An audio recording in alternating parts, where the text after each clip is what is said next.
দিদিমণি হলেন দিদি নম্বর 1, ছাত্রদের পড়া ধরলেন, সঠিক উত্তর দেওয়ায় প্রশংসাও করলেন। বৃহস্পতিবার পান্ডুয়ার খন্নান প্রাথমিক স্কুল পরিদর্শন করেন দিদি নম্বর 1 তথা সাংসদ রচনা বন্দ্যোপাধ্যায়।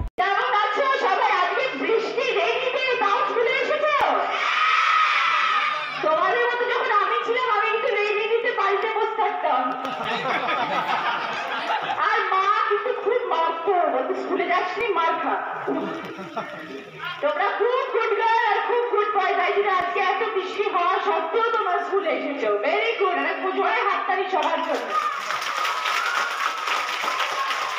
সবাই ভীষণ ভীষণ ভালো, তোমরা পড়াশোনা ভালোবাসো তো? ভালো করে পড়াশোনা করতে হবে সবাইকে, কিন্তু 190-95 পেতে হবে। 5-এর ঘরে ঢুকে দেখেন বাংলা পড়াচ্ছেন মাস্টার মশাই। নিজের হাতে বই তুলে নেন দিদি নম্বর 1। দিদি মনির মতো বানান জিজ্ঞাসা করতে থাকেন। পড়ুয়ারা ঠিকমতো উত্তর দেওয়ায় বলেন ওরা ভালো ছেলে। পরে স্কুল ঘুরে দেখার পর বলেন কয়েকটা ঘরের ছাদের চাঙর ভাঙছে, সেগুলো সারাতে হবে। ঘরেরও প্রয়োজন আছে। মিড ডে মিল যে ঘরে হয় সেটা অন্য জায়গায় ব্যবস্থা হলে ভালো। সরকারি স্কুলেও ভালো পড়াশোনা হয়, ইংরেজি শিক্ষা হয়, সেটা যাতে ভালোভাবে হয় সেটা দেখা উচিত।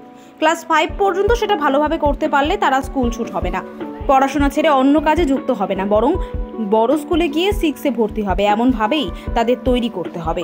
দেখলেন এমনি ভালো, খুব সুন্দর স্কুল হচ্ছে, সব বাচ্চারা সুন্দর করে পড়াশোনা করছে, এমনি সব ঠিক আছে। একটু টেবিল চেয়ার নেই, মেঝেতে বসে আছে কয়েকটা ক্লাস, সেটা একটু দরকার। আর একটা দুটো ঘর হলে আরও ভালো হয়, কারণ একটা দুটো ঘর বন্ধ করে দিয়েছি। ওপরে তোমার চাং খুললে, চাংই তো বলে চাই ভেঙে পড়তে পারে বাচ্চাদের মাথার উপরে, তো সেই জন্য ওই জায়গাগুলো একটু রিপেয়ার করতে হবে, তাহলে ঘরটা ঠিক হয়ে যাবে। আর মোটামুটি এমনি সব ঠিকঠাকই আছে, বাচ্চারা খাচ্ছে, মিড ডে মিলেরও সব ব্যবস্থা করা রয়েছে। একটা ক্লাস জুড়ে মিড ডে মিলের খাবার রয়েছে, ওটাকে যদি একটু অন্য জায়গায় রেখে ক্লাসটাকে চালু করা যায় তাহলে ভালো হয়। মজা লাগলো বাচ্চাগুলোর সাথে কথা বলতে, একটু বাচ্চাদের সাথে জিজ্ঞেস করলাম যেটা বানান বলো, বানান ভালো লেগেছে। ভালো, এমনি খুব সুন্দর, সব ভালো, সব কিছু ভালো। উত্তরে কি দিলেন তারা? হ্যাঁ, সব ঠিকঠাক উত্তর দিয়েছে, সবাই ঠিকঠাক উত্তর দিয়েছে, ভালো স্টুডেন্ট সবাই। কিন্তু সরকারি স্কুলেও তো ইংরেজি পড়ানো হয়, এরকম তো নয় যে সরকারি স্কুলে ইংরেজি পড়ানো হয়। বিশ্বাস রাখতে হবে, এবং সরকারি স্কুলে যাতে বাচ্চা পাস করতে পারে, ইংরেজিতেও ভালো মার্কস পেয়ে, সেটাও নিশ্চয়ই হবে। কেন হবে? সবাই যে প্রাইভেট স্কুলে পড়লেই ভালো হবে এবং সরকারি স্কুলে বাচ্চারা যারা বেরোয় তারা যে ভালো হয় না, এরকম তো কোনো কথা নেই। আর সেটা আমাদের গর্ব।